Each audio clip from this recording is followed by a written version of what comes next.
భద్రాద్రి కొత్తగూడెం జిల్లాలో గంజాయి కలకలం రేగింది. ఇక భద్రాచలం బ్రిడ్జి పాయింట్లో ఉన్న చెక్ పోస్ట్ వద్ద ఎక్సైజ్ అధికారులైతే నిర్వహించిన తనిఖీల్లో భారీగా గంజాయి పట్టుబడింది.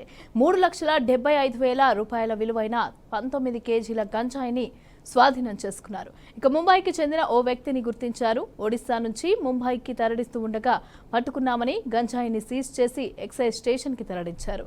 ఇక నిందితుడు ఈ గంజాయిని ఒడిశాలో 1 కిలో 4,000 చొప్పున కొనుగోలు చేసి ముంబైలో 25,000కు 1 కిలో చొప్పున విక్రయిస్తారని అధికారులు తెలిపారు.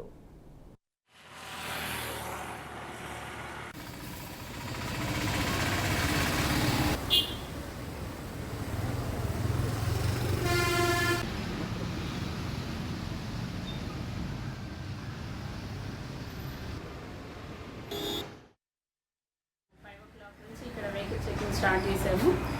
11:30 ఆ టైంలో ఒక వ్యక్తి కొంచెం మరువైన బ్యాగ్ తోటి ఆయన ఈ చెక్ పోస్ట్ దగ్గర ఒక హైదరాబాద్ వెళ్ళే బస్సుని ఎక్కడానికి ప్రయత్నిస్తుండే.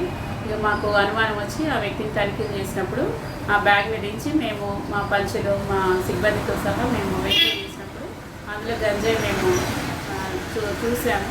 ఆ తర్వాత అందరూ స్మెల్ చూసి దాన్ని గంజాయి మేము కన్ఫర్మ్ చేసుకున్నాము. అతను ముంబైకి చెందిన వ్యక్తి. ముంబై నుంచి ఇక్కడికి భద్రాచలం నుంచి ఒడిశాకి వెళ్ళి అక్కడ గంజాయి కొనుగోలు చేశాడు. అది సుమారు 19 కేజీస్ దాకా ఉంటుందండి గంజాయి.